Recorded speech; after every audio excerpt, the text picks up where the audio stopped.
If you guys have watched the channel for any length of time, you know that I love to do radio torture tests, battery torture tests, go out on missions and do things. And that's one of the cool things about ham radio, is that there is always something that you can do. I've had this ICOM 705 for years now, and I've done plenty of POTA activations. I've almost always used an external battery to get the full 10 watts and some runtime, because it comes with this crappy little, tiny little, useless BP72 battery. I mean, look how big that is. That's not going to last you long. I did an FT8 torture test with this. 1 hour, 27 minutes, 9 contacts.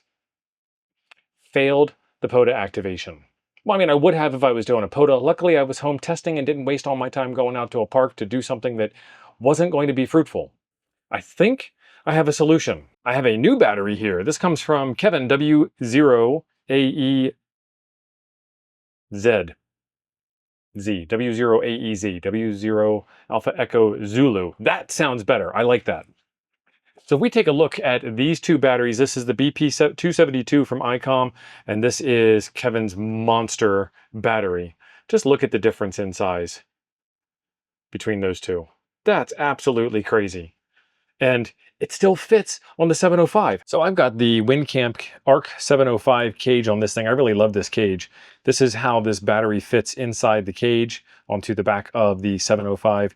You can see that it's a little bit proud, but not that bad. And this thing is nice and strong anyway, so I'm not worried too much about that. Which of course means it also fits on any radio that this fits on. So your ID 50, 51, 52, whatever the models are. I'm not really familiar with ICOM handhelds because I fondled one in public once and I was ashamed and I had to give it back. But what we need to do now is go over and test out this battery and see how long it will last. Let's go. Let's get a good close-up on these. This is Kevin's test unit. Very clearly does he want you to know that in case anything happens in this video, we are working together to make sure that it never happens to anybody else ever again. And so he's got a BP-IC307V2 W0 Alpha Echo Zulu custom branded PCB there. And those look like battery pads on the BP272. ICOM does make a BP305. I don't have one of those for testing yet, maybe in a future video.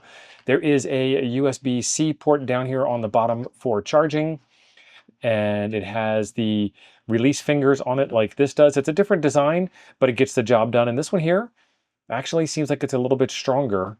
These aren't moving anywhere, but this, I mean, you gotta put up a fight to get this thing off of the back of your radio. So, I mean, the biggest difference is the thickness, the girth, and the USB-C. Now, my battle station for today, come on camera, I'm moving too slow, is the ICOM 705. I am running my gas station USB cable. I've got a Raspberry Pi 5 as my machine that's running the FT8 software, and I have the ATU10 because I am using a tuner that needs to be whipped into shape. Really for no other reason than I like testing out different antennas and making radios do crazy things. FT8's going to work fine, but here's the parameters of the test. I am going to be on it as best as I possibly can be for as long as this battery will last. I'm going to take notes of when I start. I'm going to monitor the battery health throughout the process. And when it kicks off, we will come back and we will see how many contacts we make and that kind of thing. I'll give you a couple of tips. I'll give you a couple of insights as to how the test is running and what all we've got set up. But it's run FT8. They call it 100% duty cycle because you're listening 50% of the time and transmitting 50% of the time. Some people might call it a 50% duty cycle. Either way, this is about as torturous as you want to test out your radio by running it as high of power output. 5 watts in this case on internal battery, 10 watts on external battery. So we're not going to have to worry about heat. I'm inside in the air conditioning in the 90-degree weather in southern Arizona today. And we shall see. What we have is no battery icon because both of my batteries are here in my hand. I'm going to go ahead and put this in the back of the radio. Bear with me for a second. There it is. It's popped in, it's clicked into place, and it says, which battery would you like to be? It is not the 272, but it's also not the 307. But we're going to pick 307 because that's the closest we can get information. Voltage, there it is. 8.37 volts on the battery, and it says that it's charging. So I'm going to wait for that to stop charging, and then we're going to get the test started. Because it wouldn't be fair to run the test on a non-fully charged battery, now would it? All right, we appear to be fully charged at this point, 8.4 volts. So what I'm going to do is yank out the internal power cord. And now we're at 8.3 volts. I'm on 100% of internal battery power, which as you all know is 50% power or 5 watts. I'm going to do my best All-Star Lady impersonation. Good afternoon. The time is 1 o'clock. How useful that is for this testing purpose. That'll make my math really easy. 1:00, and then we're at 100% and 8.3 volts. I'm going to start the test now, and then I will bring you back and show you the notes when we are done, and this is going to be transmit as hard as I possibly can for as long as I possibly can until this battery dies. And you don't have to sit here and watch paint do taxes. I'm now in the video where this old BP 272 battery pack has died. BP for battery pack. What a great way of naming products. I guess the 272 means nothing because it's a 7.4 volt battery that's 1880 milliamp hours. So what does 272? Is it 2 meters by 72 centimeters or 2 whatever? Not important. Not part of this video, just a rant. Anyway, I'm now at the point in this testing where this battery has failed me as a POTA activator. I've got 9 contacts and I have not successfully activated the park at this time. So I still got battery life left. Check this out. So there we are, 8.3 volts at the start. We're down to 7.6, and you can see it varies a little bit. Sometimes I catch it when it's transmitting. Sometimes I catch it when it's idle.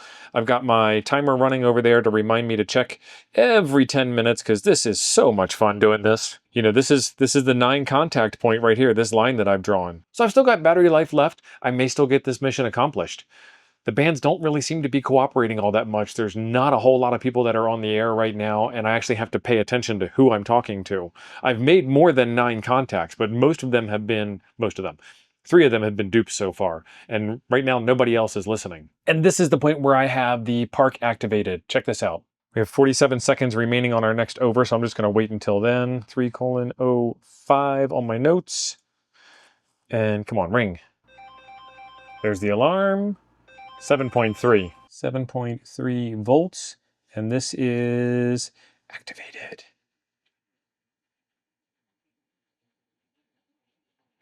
All right, so this is where the previous battery failed and I wasn't activated. This line here, I changed the antenna around because I was really getting frustrated because I wasn't making the contacts that I thought I should have made, and I wanted to go for even better ability to make those contacts. 5 watts is hard. 5 watts on FT8 makes it a little bit easier. 5 watts on FT8 in a POTA park calling CQ POTA makes it even easier than that. QRP is hard, that's why it's fun.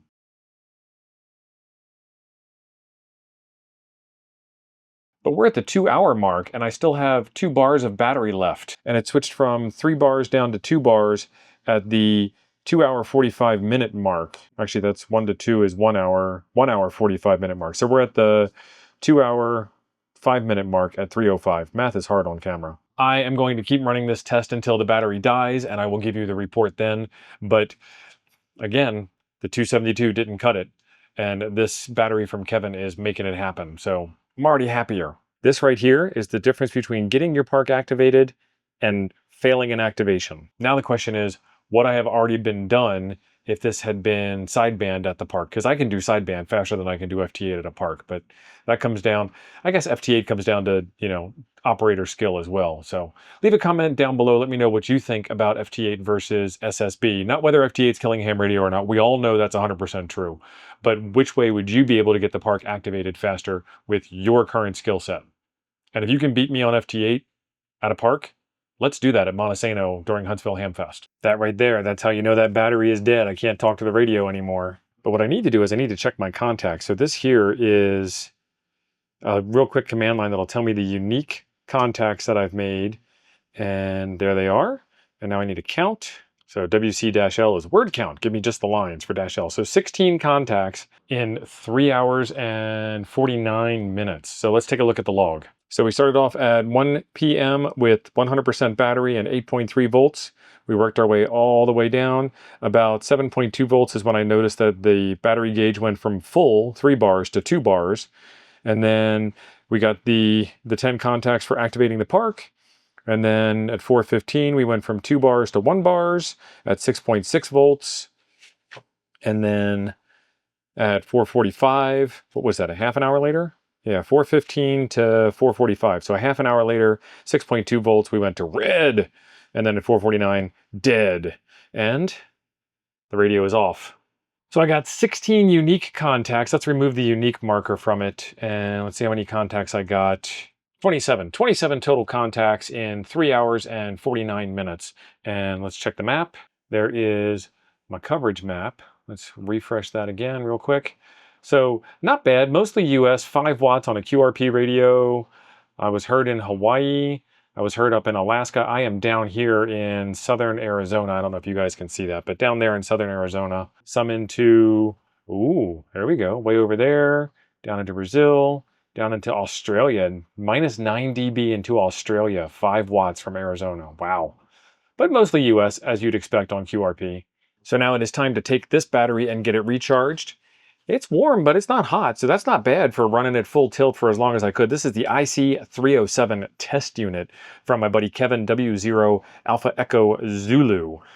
And if you don't have a 705 or you don't have one of the ID5X series radios that use this battery, there's probably a bunch of other radios that use the BP272, BP305, I think it is. Then Kevin also does make batteries. He's got one for the FT5D, and he's got this one here, which is a little QRP battery pack.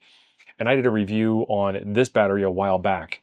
I will leave links in the description down below where you can get more information on these batteries and today's station, the tuner, the antenna, the stuff that I used. This battery decides if you go home early. And I think that wraps this one up. So I've got that video right over here on the QRP battery for you. Thanks for being awesome. I'll see you over there.